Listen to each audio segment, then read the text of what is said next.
Well, I mean, we've been doing it as a species for a long, long time. So Yeah. this is, um, like people who point out, like, think of like, people who are into like electronic dance or like trance music scenes, right?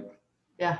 There's flashing lights, there's sort of thumping percussion, there's usually some substances going around, right?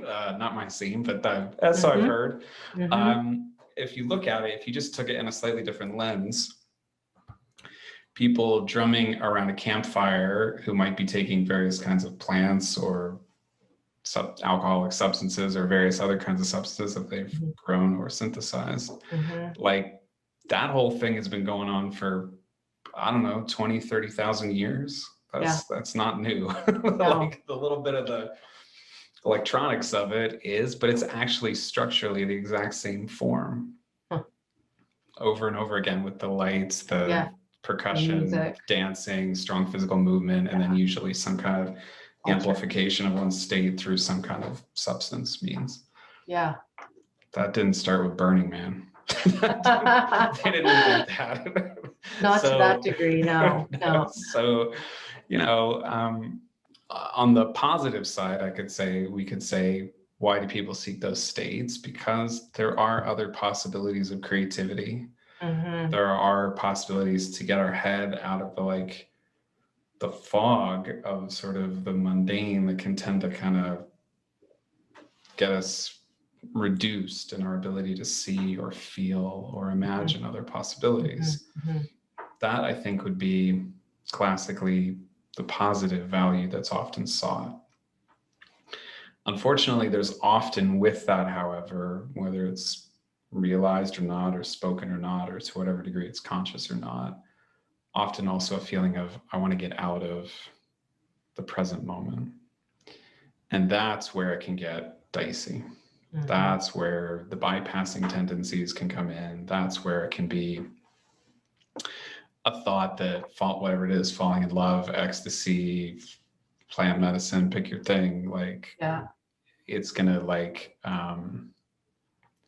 relieve me of the complexity and the beauty and the pain of being human, of this human life, right? Mm-hmm. And those things are not going to do that, because it doesn't matter how long one can practice and how incredible a state one might achieve. And there are some really elevated, wild, ecstatic, beautiful states. I've been blessed to have many of them, but they end. They all end. Yeah. They all have a beginning, a middle, and an end. Yeah. And the question is, what's the end? Like, how do you deal with the end? If one can consciously go into those just as a part of a creative, not from a feeling of deficiency, but from a feeling of wholeness, and then it's creative and exploratory, and then is totally fine with it, appreciate its cycle, and then when it's done, also appreciate like more quote unquote ordinary or mundane experience. Yeah. That's one thing. Yeah. But when there's a lot of unhealed wounding in our being, and then it's like altered states are gonna,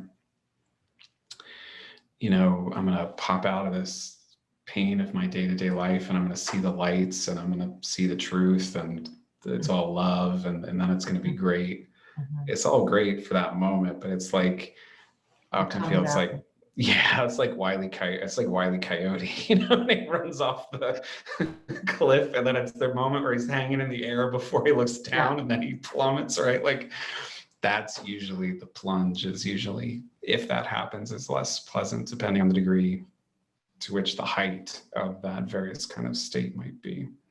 Hey everyone, Irene Lyon here. Thank you for watching this short video. If you want to watch the full length video, just click somewhere near here and be sure to subscribe to this channel, as well as my full length channel, Irene Lyon. Keep learning, keep healing. We'll see you next time.